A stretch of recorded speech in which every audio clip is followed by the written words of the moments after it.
সংবিধানে ফিরছে তত্ত্বাবধায়ক সরকার ব্যবস্থা। পুনর্বহাল করা হয়েছে গণভোটের বিধান। বাতিল করা হয়েছে সংবিধানে স্থগিত বা বাতিল করলে রাষ্ট্রদ্রোহের অপরাধের ধারাও। মঙ্গলবার বহুল আলোচিত সংবিধানের পঞ্চদশ সংশোধনীর কয়েকটি বিষয় অবৈধ ঘোষণা করে এই রায় দিয়েছে হাইকোর্ট। এতে সরাসরি তত্ত্বাবধায়ক সরকারের মাধ্যমে নির্বাচনে যাওয়ার সুযোগ তৈরি হয়েছে বলে মনে করেন অ্যাটর্নি জেনারেল। তবে ত্রয়োদশ সংশোধনীর রায় পুনর্বিবেচনার আবেদনটি নিষ্পত্তি করলে বিষয়টি আরও পরিপূর্ণ হবে বলে মনে করেন আইনজীবীরা।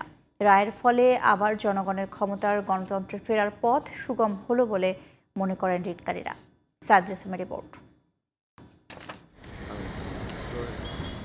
তত্ত্বাবধায়ক সরকার পদ্ধতি বাতিল, সংবিধান স্থগিত বা বাতিল করার সাজা, জাতির পিতার মতো বিষয়সহ মোট ৫৪টি বিষয় সংশোধনী এনে সংবিধানের পঞ্চদশ সংশোধনী সংসদে পাশ হয় ২০১১ সালের ৩০ জুন। আপিল বিভাগের সংক্ষিপ্ত রায় প্রকাশের আগেই তত্ত্বাবধায়ক সরকার পদ্ধতি বাতিল করে সংবিধানে যুক্ত করার বিষয়টি ব্যাপক প্রতিক্রিয়া তৈরি করে রাজনীতিতে। এই পদ্ধতি বাতিলের পর হওয়া ৩টি নির্বাচন নিয়েই তৈরি হয় ব্যাপক বিতর্ক।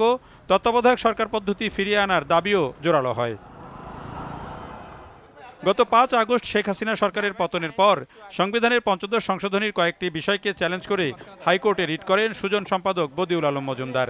রুলের শুনানিতে পক্ষভুক্ত হয় বিএনপি, জামায়াত ইসলামী সহ বেশ কিছু রাজনৈতিক সংগঠন।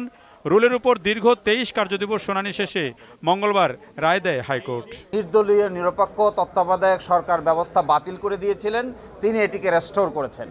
দ্বিতীয়ত, গণভোটের বিধানকে বাতিল করে দেওয়া হয়েছিল, সেটিকেও আজকে রেস্টোর করা হলো। তারপরে কনস্টিটিউশনের ৭-এর ক এবং ৭-এর খ,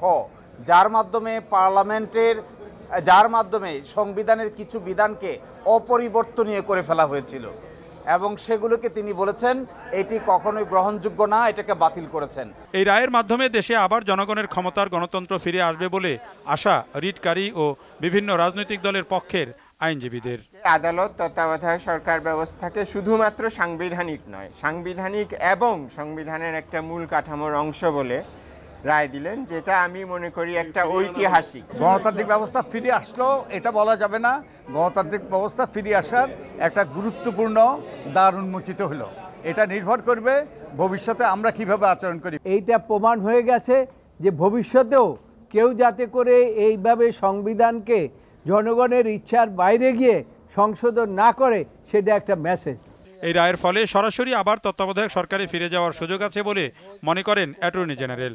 তবে আপিল বিভাগে পুনর্বিবেচনার আবেদনটি নিষ্পত্তি করে যাওয়াই উচিত বলে মনে করেন তিনি।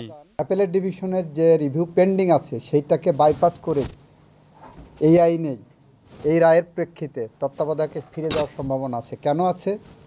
এই যে পরবর্তী 2টি নির্বাচন তত্ত্বাবধায়কের আগে আন্ডারে হবে, সেইটার আগেই আপনার যখন 15th অ্যামেন্ডমেন্ট নিয়ে চলে আসলো, তখন ওইটা ধরে নেওয়া হবে যে ওইটা দ্যাট ইজ ইন অ্যাবিয়েন্স। ওই জাজমেন্টের রেশিওটা এখনও অপারেটিভ আছে, কার্যকর আছে। অ্যাটলিস্ট আগামী 2টি নির্বাচন তো উইদাউট এনি অ্যাপেলেট ডিভিশন ইন্টারভেনশনও লাগে না।